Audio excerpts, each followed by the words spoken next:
With the strength of a tiger, Strike Rider cruise!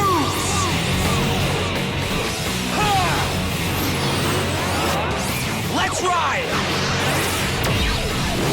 Because nothing quite says animal spirits of the jungle quite like extreme sports or motorcycles. Welcome, my friends, to Power Rangers Jungle Fury. Go, go, Power Rangers! I probably need to cut Overdrive a little slack from last time for a few issues, though in particular its attempts at the globetrotting aspect of the show. Apparently, according to Jackie Marchand, longtime writer and producer for the show, they had pitched the show to Disney as Indiana Jones-esque, which Disney liked. And were then given a minuscule budget by Disney and told to just use more stock footage. Disney was apparently frequently a problem while the series was under their control, budget being the big issue. Evidently, some seasons adhered more to the Sentai plots than the more original stuff they wanted to do, simply because they couldn't afford to do it otherwise. One Disney executive apparently told them at one point to just dub the whole show. Amusingly, considering what happened later under the Neo Saban era, it's kind of curious why that didn't end up just being the mandate. Anyway, the point is that clearly there were people on the show who cared about it, wanted it to be good, and were ambitious, but that many aspects were stifled by a limited budget. However, while that is a shame, it still doesn't fix a lot of the overall problems for writing and technical issues. Callous explosions, the Rangers themselves being frustratingly unlikable or annoying, the lack of complex villains, the pacing, etc. Jungle Fury, as I've mentioned before, is a series I entered into with very few preconceptions. I knew a little about it since I needed to look through footage of it here and there to get clips for the opening theme of History of Power Rangers. However, the actual details of the series were unknown to me and I didn't see very many people talking about it. That can mean any number of things, but the really good thing about it is that it allows me to view it without worrying about major spoilers accidentally revealed to me and without ever having really viewed it like I did with Overdrive. And frankly, Overdrive is such a low point for me in the show that it can only go up from there. The only way the series could get worse was if every character in Jungle Fury was replaced with Dax. However, in researching the season, I'm also aware that the show was hurt a bit due to the 2007 to 2008 Writers Guild strike, which some of the writers, including the aforementioned Jackie Marchand, participated in. That means a good chunk of the middle of the series was written by a different writing team altogether. Or was it? I've also heard that many of the writers posed as scab writers while still working on it, though I honestly couldn't say for certain since the writing didn't feel all that off during the episodes made during the strike. But what about the writing? Will it improve greatly on what I felt were the deficiencies of Overdrive? Well, let's take a look. Our season begins with the two-parter, Welcome to the Jungle. Welcome to the jungle! We got fun and games! Actually, when it comes to music, we're off to a good start with the theme song. I mean, it's gonna be uphill after Overdrive's theme, but Leigh Roberts and John Ehrlich did a great job giving us a song that sounded like an old-school Power Rangers theme, but unique and epic in its own way, with the jungle xylophone build up at the beginning before going right into the guitars.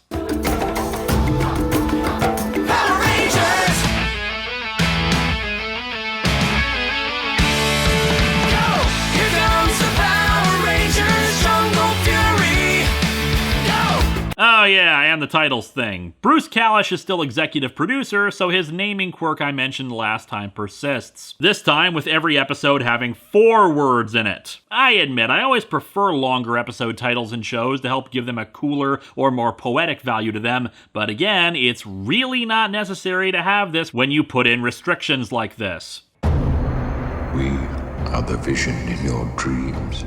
We do not exist, yet we have been here since the beginning. We are Bai Shua, the Order of the Claw. Ah, worshippers of that awful B-movie about a bird as big as a battleship. Actually, it's a secret martial arts training facility, rather like the Wind Ninja Academy. Even those being trained don't really know the true purpose of the whole thing. It's here where we first meet Theo and Lily, 2 of our new Rangers. They've been sitting here meditating since last night. You're not meditating, you're napping. I know the difference. However, their teacher arrives to inform them that these 6 are the finest warriors they have, but they only need 3, leading to a competition to narrow it down. Naturally, Theo and Lily win their duels with the power of CGI effects instead of the impressive martial arts they'd been doing a second ago. The third, Jared, defeats his opponent with a CGI lion, though something seems to be up with him because of how he grins when he unleashes the animal. They're invited to the Great Hall that evening. We soon see that Jared is a prick. Where's my towel? Cub, go get me a towel. Ah, Here's a towel. Look, I don't want any problems. too bad. How dare you bring me a towel when I demanded one, stupid slifer slacker! This younger student, Casey, unleashes some CGI of his own that knocks Jared back, impressing their headmaster. Why do you always have to know what's going on? You have control issues. You were the one complaining earlier about not knowing what you were doing. The headmaster leads them, minus Jared, down to the Forbidden Room, and explains that Jared has been dismissed because, well, he's a prick. Not sure why it took them so long to recognize that. He doesn't come across as the kind of guy who keeps that a secret. The headmaster, Mao, says that Casey has the potential of becoming a Tiger Master and will be taking Jared's place. We then get our exposition. Listen closely. Over 10,000 years ago, there was a great evil Yeah, her name was Rita. Don't worry, she's been dealt with. named Dai Shi. Oh. Why is it always that great evils just get locked away until a very specific span of 20 years? This keeps happening! Rita, Malagor, Banshira, Master Org, Lothor, the Master, Moltor and Flurious, Master Xandred in a few seasons. I'm just saying, the forces of good have this nasty problem of shoving evil inside of a box, writing "do not open" on it, and then expecting that to be the end of it. Maybe they should have spent more time figuring out how to defeat their opponents instead of building ancient ninja electric guitars. Anyway, here's Dai Shi's deal. He believed that animals should rule the planet, and humans were to be erased. Brave warriors channeled their animal spirits. They were able to capture the Dai Shi inside this box. Oh, why the hell did you tell them that? It's like handing them a big red button that you say not to push. Someone's gonna open it! Shouldn't that be in a safe or something as an added layer of security? The Pai Schwartz was forged to ensure that the evil would never escape by teaching them kung fu. Casey is a little taken aback by the responsibility involved in such a task, but Jared suddenly storms in, pissed off about being kicked out after 10 years. You just can't kick me out for no reason. Agreed, but I have a reason.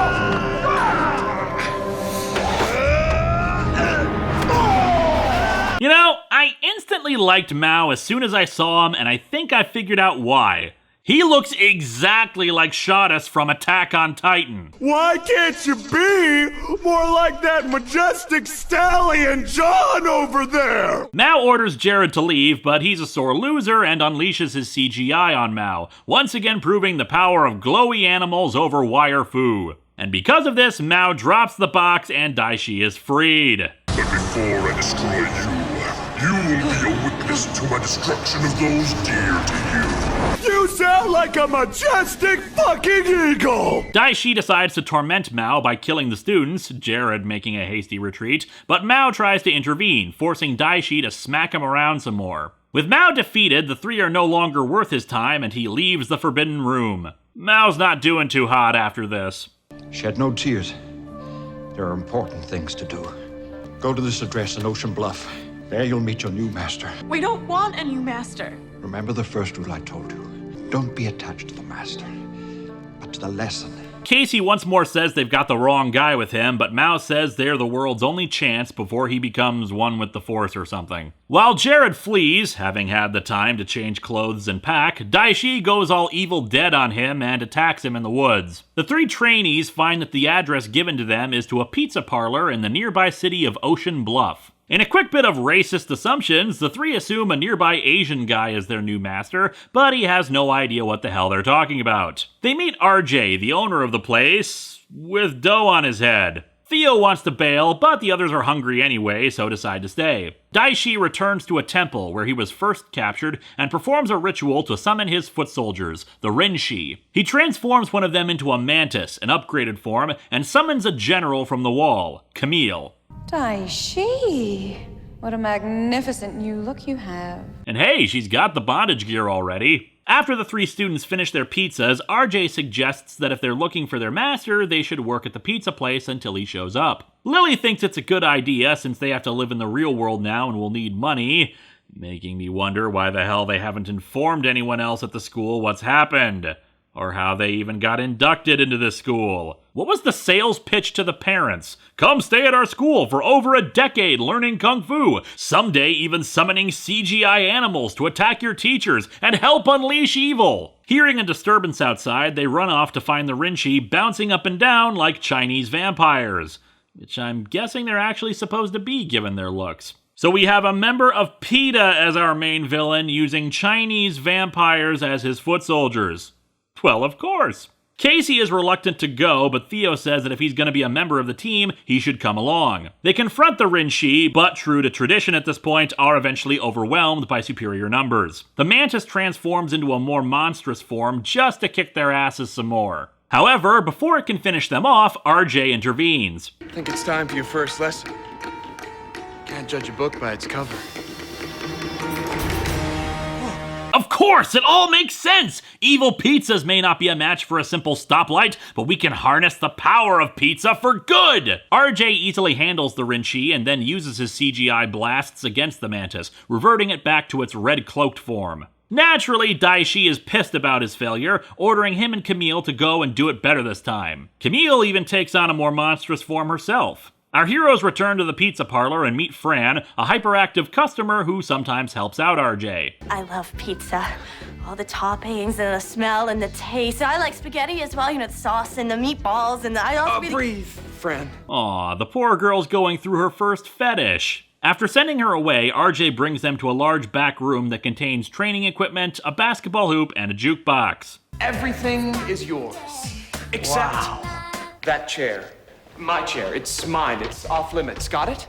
Got it. If I didn't know any better, with the spinning fan and insistence that that chair is only his, I'd think RJ was actually Lord Zed. He then hands them new uniforms and shows them his version of the viewing globe, several TVs and a network around the city letting him monitor activity. On them, they see the Rinchi attacking again. The three want to head out, but RJ says he's not really much for fighting evil and needs to run his pizza parlor. Our mentor, everyone! I miss Mao. All right, Aryan Coconut. What's your story? Anyway, he realizes they were overpowered in the last fight and gives them an edge. Sunglasses?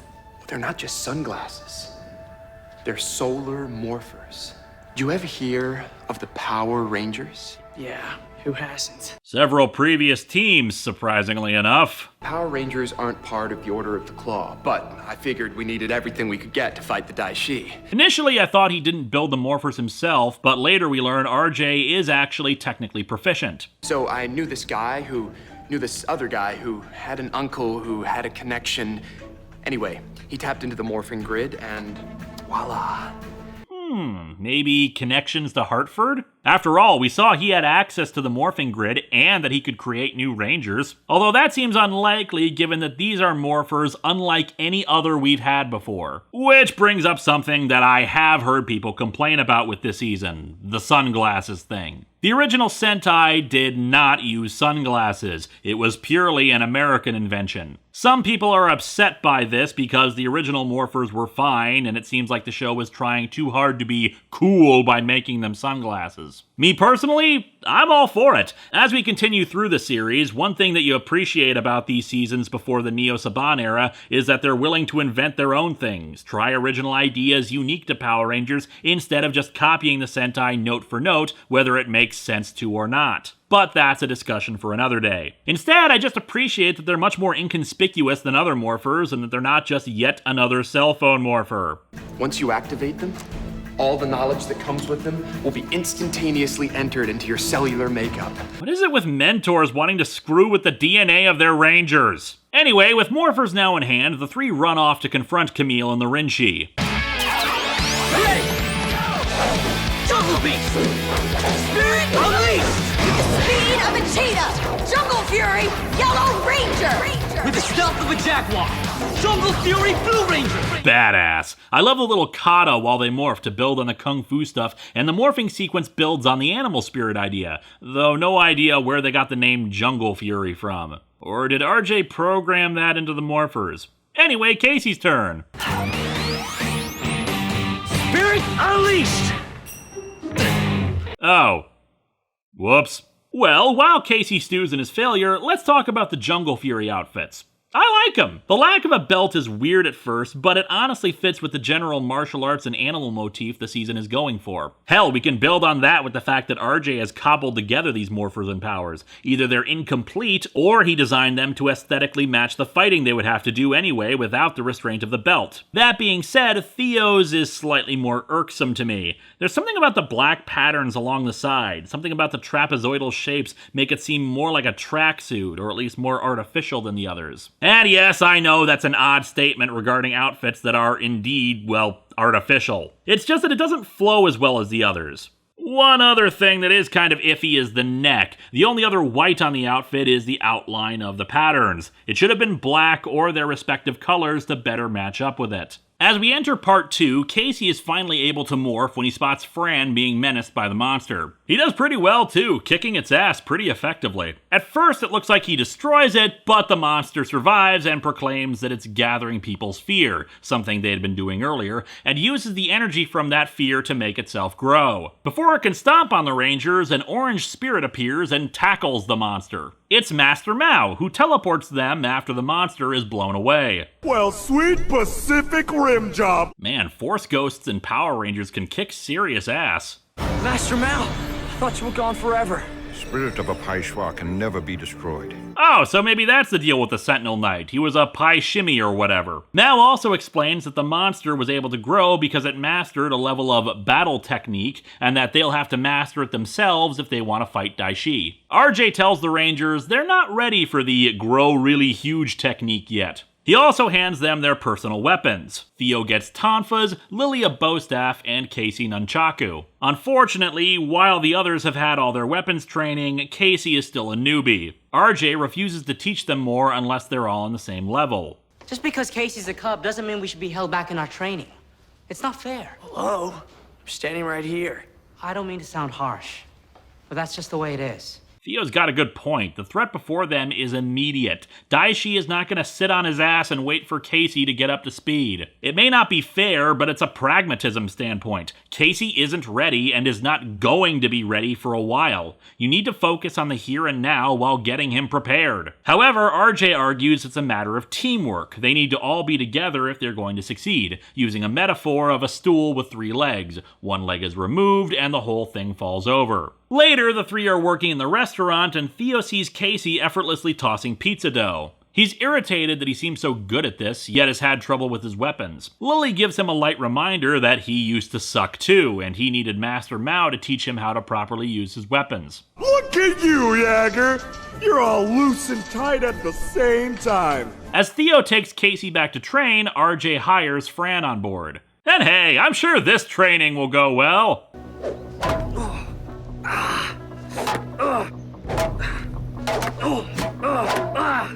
Actually, it does go pretty well. In a short amount of time, Casey has excelled with the weapons and even combines his tiger animal spirit with it to blow up some rocks. Unfortunately, that's all interrupted when the monster returns and breaches a dam, planning to flood Ocean Bluff. Watch out!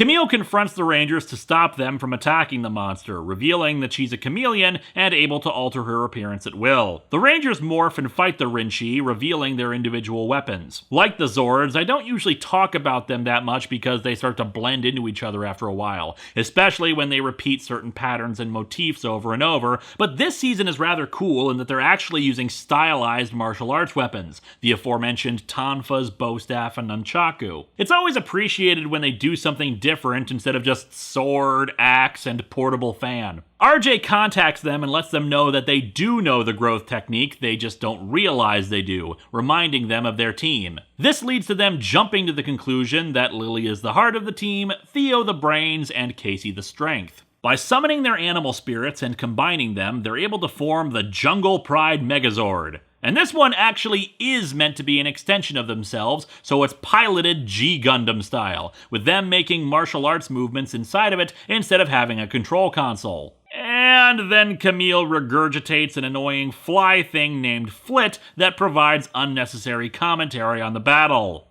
Because Power Rangers. And the fight is on! The jungle bride is tough, but we've got one mad mentor. Oh! That's gonna leave a mark.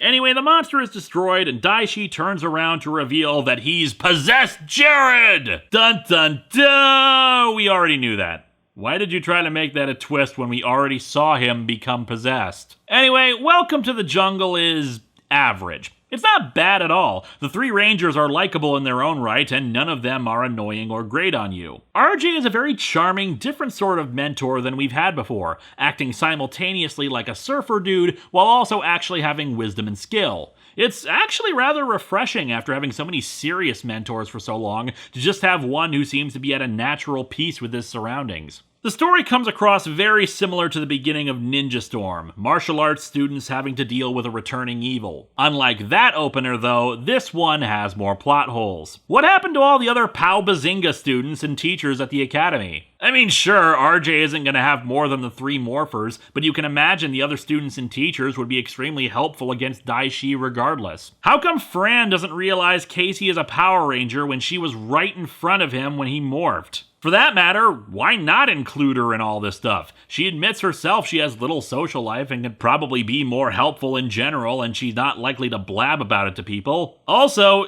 is the city still flooded? The dam did burst. They never fixed that. The Rangers themselves also suffer a bit of informed attributes. We're told about parts of their personalities instead of letting them develop naturally for us. However, overall, it's a very enjoyable 2 episodes and a good start. In the next episode, we see how they leave the command dojo. Much like how the Space Rangers left the Astro megaship in a tube, the three leap Tarzan style into a big hole in the wall. Later, the Rangers are forced to recruit help from another Pang Zang master, Master Fant, who provides them with a new weapon, a chain mace. And a new Zord, the Elephant, which becomes an armor and giant mace for them. It's been kind of a thing since Wild Force. The Zords have less and less been about creating new Megazords as opposed to being enhancements and new weapon upgrades for the main Megazord. It's one of the reasons why the Megazords have begun to blur together. Instead of having their own unique personalities to them, they're just there for toy accessories. Not that they weren't an advertisement for toys already, but you get what I mean. Like Overdrive, Jungle Fury has a bit of a serial nature to it, but it's handled better in later episodes. In the beginning, it's smaller. We've got something like 5 monsters being summoned by Camille to fight the Rangers, and instead of taking them on all together, even though they can clearly defeat them together, each one is dispatched per episode. Then the last monster has life talons that can be used to resurrect the dead, which Daishi uses to summon 3 overlords, and you get the idea. But the fact that episodes do have consequences from one to the next is greatly appreciated and has a larger impact on the overall narrative, what's motivating the characters, and what their decisions will be. I mentioned the overlords thing. So Daishi has his own code of honor, of sorts. He respects power above all else, so when the Sky Overlord proves to be superior in strength, he pledges his fealty to him. The Sky Overlord, Carnosaur, says that it's his human side that's holding him back. As such, he takes us on a little tour of his past to learn more about him. The Overlord either alters time or alters his memories, making him a cheat at school as a kid, making him fail to help a family who had cared for him in turn, and also revealing to us that his own parents were not around that often. Mind you, while an interesting concept, it's not really that sophisticated. You didn't fight back. You knew Kung Fu. You could have easily defeated those bullies, yet you turned the other cheek. You're breaking the code now, aren't you? Break the code here, as a boy. Reach the pinnacle of evil. The pinnacle of evil is using his superior fighting techniques to kick the asses of some bullies. Power Rangers, please don't preach a message of nonviolent self-defense when literally the entire show revolves around fighting evil by punching and shooting it. Their next new Zord and weapon comes from Master Swoop, a blind fighter who provides Theo with the Bat Zord and a War Fan. As Daishi is continually trained by the Sky Overlord, aka getting his ass kicked and told to like it, Camille continually gets pushed aside when she shows concern for him. Upon the friendly advice of Lily while in disguise, Camille takes matters into her own hands and summons the Sea Overlord, Jellica, to try to challenge Sky Dude. Unfortunately, she doesn't figure that she's kind of a jerk in her own right, Starlight, forcing Camille to become her student and letting Sky Guy keep his place. She forces a confrontation with the Rangers, but when Jellica orders her to kill Lily, she can't bring herself to do it. Jellica tries to destroy Camille for her refusal, but Daishi steps in to defend her, demonstrating his own power to her and demands to be her student. I didn't want you to ask to be my student. I wanted you to demand it. You are strong, girl. But with my help, this one has the potential to reach the highest levels of evil. Are you ready to begin? Yes, Master.